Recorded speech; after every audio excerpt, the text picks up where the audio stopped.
નમસ્કાર મિત્રો, સ્વાગત છે તમારું અમારી યુટ્યુબ ચેનલમાં। સૌથી મોટા સમાચાર સામે આવી રહ્યા છે મિડલ ઈસ્ટમાં ચાલી રહેલા તણાવ વચ્ચે ભારતમાં પેટ્રોલ ડીઝલના ભાવ આસમાન આંબી ગયા છે। વધતા ભાવને લઈને સરકારે મોટી રાહત આપી છે। દિલ્હીમાં કેન્દ્ર સરકારે પેટ્રોલથી લગભગ 20 રૂપિયા સસ્તું ઈંધણ ઉપલબ્ધ કરાવવાની વ્યવસ્થા કરી છે, જે માટે સરકારે દેશનો પહેલો E85 પેટ્રોલ પંપ શરૂ કર્યો છે। E85 નો અર્થ એ છે કે તેમાં 85% ઇથેનોલ અને 15% પેટ્રોલ હશે। અન્ય મહત્વના સમાચારની વાત કરીએ તો CBSE ધોરણ 12ના વિદ્યાર્થીઓને મોટી રાહત। કેન્દ્રીય માધ્યમિક શિક્ષણ બોર્ડે વિદ્યાર્થીઓના હિતમાં એક મહત્વપૂર્ણ નિર્ણય લીધો છે। CBSE દ્વારા ધોરણ 12 પરીક્ષાનું વેરિફિકેશન અને પુનઃ મૂલ્યાંકન પ્રક્રિયાની સમય મર્યાદામાં નોંધપાત્ર રાહત આપવામાં આવી છે। પહેલા અરજીની તારીખ 6 જૂન હતી, જે લંબાવીને 7 જૂન કરી દેવામાં આવી છે। વધુમાં CBSEએ કહ્યું છે કે વિદ્યાર્થીઓને અરજી પ્રક્રિયા માટે વધારાનો સમય આપવામાં આવ્યો છે, જેથી તમામ વિદ્યાર્થીઓ સમય પહેલા અરજી કરી શકે। અન્ય મહત્વના સમાચારની વાત કરીએ તો આસારામ આશ્રમ પર ફરશે JCB। આજે આસારામ આશ્રમની આસપાસ કરાયેલા ગેરકાયદેસર દબાણોને દૂર કરવામાં આવશે। ધર્મના નામે પાખંડ આચરનાર આસારામના આશ્રમની નજીક થયેલા તમામ દબાણો દૂર કરી દેવામાં આવશે। આજે સવારે 9 વાગ્યાથી કડક બંદોબસ્ત હેઠળ તમામ આશ્રમની આજુબાજુ જમીન પર અને આશ્રમમાં મેગા ડિમોલેશન હાથ ધરવામાં આવશે। અન્ય મહત્વના સમાચારની વાત કરીએ તો CJPનું આજે પ્રદર્શન, કડક બંદોબસ્ત ગોઠવવામાં આવ્યો। દિલ્હીના જંતર મંતરમાં આજે કોકરોચ જનતા પાર્ટી એટલે કે CJP વિરોધ પ્રદર્શન કરશે। પાર્ટીના સ્થાપક અભિજીત દીપકે સવારે 8 વાગે અમેરિકાથી દિલ્હી એરપોર્ટ પહોંચશે। પ્રદર્શનને લઈને કડક સુરક્ષા વ્યવસ્થા કરવામાં આવી છે। નીટ, CBSE, CUET અને SSCDGમાં કથિત કૌભાંડ વિરુદ્ધ CJP આજે રસ્તાઓ પર ઉતરીને ભારે વિરોધ પ્રદર્શન કરશે। રસપ્રદ છે કે સંગઠનની અપીલ બાદ આ પ્રદર્શનમાં લોકો સામેલ થશે કે કેમ, હવે તે જોવાનું રહ્યું છે। અન્ય મહત્વના સમાચારની વાત કરીએ તો ભારતની મોટી થઈ છે જીત। ભારતીય ગ્રાન્ડ માસ્ટર R પ્રજ્ઞાનંદાએ નોર્વે ચેસનો ખિતાબ જીતીને ઇતિહાસ રચી દીધો છે। તેમણે અંતિમ રાઉન્ડમાં જર્મનીના વિન્સેન્ટ કીમરને 18 પોઈન્ટથી હરાવીને આ સિદ્ધિ હાંસલ કરી લીધી છે અને ટુર્નામેન્ટ જીતનાર પ્રથમ ભારતીય ખેલાડી બની ગયા છે। આ જીતની ખાસ વાત એ હતી કે પ્રજ્ઞાનંદાએ ક્લાસિકલ મેચોમાં વિશ્વના નંબર 1 મેગ્નસ કાર્લસનને 2 વાર હરાવી દીધા હતા। અન્ય મહત્વના સમાચારની વાત કરીએ તો સવારના મુખ્ય સમાચારો પર એક નજર। CJP આજે દિલ્હીના જંતર મંતર પર વિરોધ પ્રદર્શન કરશે। હિમાચલ પ્રદેશમાં 4.3ની તીવ્રતાનો આવ્યો છે ભૂકંપ। આજે ઓપરેશન બ્લુ સ્ટારની વર્ષગાંઠ। આજે દિલ્હીમાં માય ભારત યુથ કોન્ફરન્સનું આયોજન। CM શિવેન્દુ અધિકારી અને રેલવે મંત્રી અશ્વિની વૈષ્ણવ આજે મહત્વપૂર્ણ બેઠક કરશે।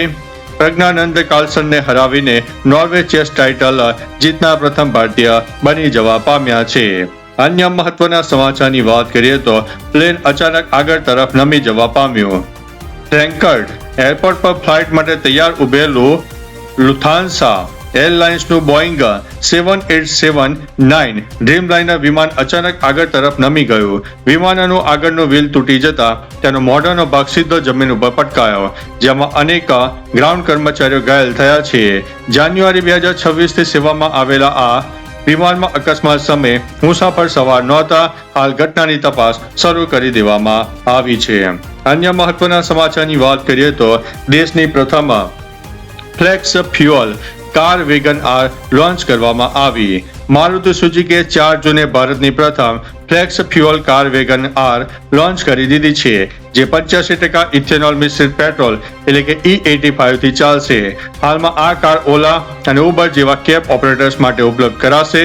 કેન્દ્રીય મંત્રી હરદીપસિંહ પુરીએ જણાવ્યું છે કે સરકાર 2027 સુધીમાં 5000 ઇથેનોલ પંપ સ્થાપશે। આ નવું ઈંધણ વર્તમાન E20 પેટ્રોલ કરતાં ઘણું સસ્તું હશે, જે ગ્રાહકોને મોટી રાહત આપશે। અન્ય મહત્વના સમાચારની વાત કરીએ તો TCS કેસ, પીડિતાને પાકિસ્તાની મૌલવીના વિડીયો બતાવાયા। નાસિકની TCS ઓફિસમાં જાતીય સતામણી અને બળજબરીથી ધર્માંતરણ મામલે ચાર્જશીટમાં ચોંકાવનારા ખુલાસા થયા છે.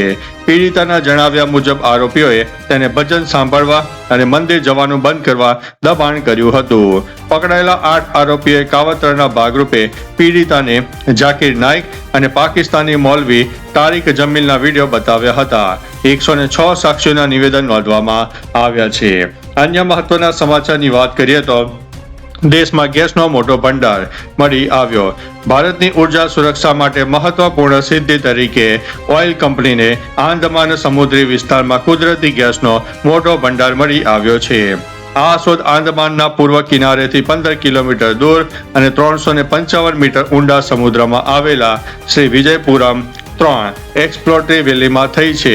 કંપનીએ 1900 મીટરથી વધુ ઊંડાઈએ ગેસની હાજરીની પુષ્ટિ કરી છે. આ સફળતા ઉર્જા આયાત પરની નિર્ભરતા ઘટાડવામાં મહત્વપૂર્ણ સાબિત થશે.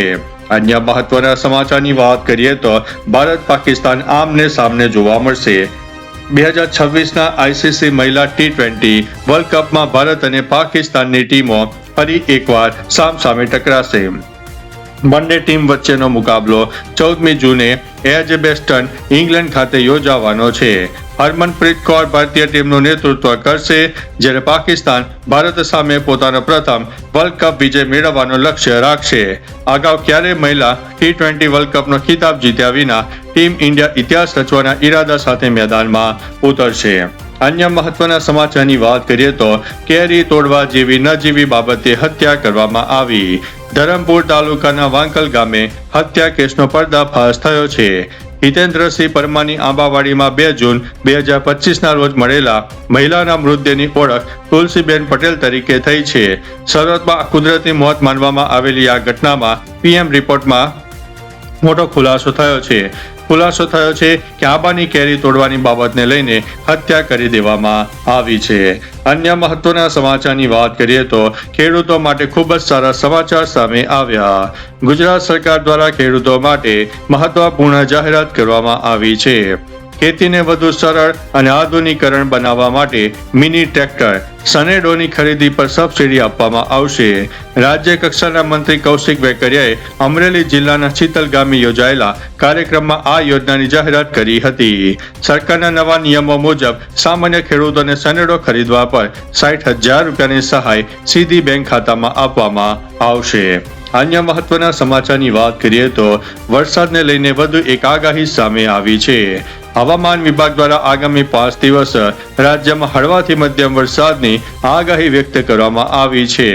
આગાહી મુજબ આજે ઉત્તર ગુજરાત, મધ્ય ગુજરાત, દક્ષિણ ગુજરાત અને સૌરાષ્ટ્રના અનેક વિસ્તારમાં ગાજવીજ સાથે વરસાદ પડવાની સંભાવના વ્યક્ત કરવામાં આવી છે. હવામાન વિભાગની યાદી મુજબ પ્રારંભિક વરસાદ બાદ પણ 6 થી 10 જૂન દરમિયાન વરસાદી સિસ્ટમ સક્રિય રહેશે. આ દરમિયાન તાપમાનમાં મોટો ઘટાડો થશે અને અસહ્ય ગરમીથી સામાન્ય રાહત મળી શકે છે. અન્ય મહત્વના સમાચારની વાત કરીએ તો નાંદોદના તત્કાલીન મામલતદારની ધરપકડ કરવામાં આવી. નર્મદા જિલ્લાના નાંદોદમાં જમીન અને હક પત્રકમાં સંબંધિત ગેરરીતિના એક ગંભીર કેસમાં CID ક્રાઇમે મોટી કાર્યવાહી કરી છે. તત્કાલીન મામલતદાર રોહિત બાબુલાલ પખાવાલાની સત્તાનો દુરુપયોગ કરીને ખાનગી વ્યક્તિઓ સાથે સાઠગાંઠ રચીને સરકારને કરોડો રૂપિયાનું નુકસાન પહોંચાડ્યાના આરોપસર ધરપકડ કરવામાં આવી છે. વર્ષ 2008ના જમીન કૌભાંડની CID ક્રાઇમ દ્વારા ઊંડી તપાસ કરવામાં આવી રહી છે. અન્ય મહત્વના સમાચારની વાત કરીએ તો નડિયાદમાં લાંચ લેતા સર્વેયર જનતે ઝડપાઈ જવા પામ્યો છે. નડિયાદમાં લાંચ વિરોધી બ્યુરોએ મોટી સફળતા મેળવી છે. જમીન દફતર કચેરીના લાયસન્સ સર્વેયર દિલીપસિંહ બુધાજી ઉર્ફે બુધાભાઈ ચૌહાણને 90,000 રૂપિયાની લાંચ લેતા રંગે હાથે ઝડપી પાડવામાં આવ્યા છે. જમીન અને હિસ્સા માપણી વ્યવસ્થિત રીતે કરવા અને વાંધા ન કાઢવા માટે આ લાંચ માંગવામાં આવી હતી. જાગૃત નાગરિકની ફરિયાદ પર આણંદ ACBની ટીમે નડિયાદ બસ સ્ટેશન નજીક છટકો ગોઠવીને આરોપીને ઝડપી પાડ્યા છે. અન્ય મહત્વના સમાચારની વાત કરીએ તો જસાધાર એનિમલ કેર સેન્ટર પરથી 11 સિંહો મુક્ત કરવામાં આવ્યા છે. જસાધાર એનિમલ કેર સેન્ટરમાંથી 4 સિંહોને જંગલમાંથી મુક્ત કરવામાં આવ્યા છે. જ્યારે એક માદા અને 2 સિંહ બાળ સારવાર હેઠળ છે. જામવાડા સેન્ટરમાંથી 7 સિંહોને છોડી દેવામાં આવ્યા છે, જ્યારે 2 નર અને 1 બાળ સિંહની સારવાર ચાલુ છે. આમ કુલ 11 સિંહો મુક્ત થયા છે અને 6 સિંહો સારવાર હેઠળ છે. ગીરમાં બેબેસિયા અને CVD વાયરસના રોગચાળાથી અગાઉ 12 સિંહોના મૃત્યુ થયા હતા. તો ચાલો મિત્રો, ફરીથી દેશ અને દુનિયાના સુપરફાસ્ટ સમાચાર લઈને મળતા રહીશું. ત્યાં સુધી અમને રજા આપશો. નમસ્તે.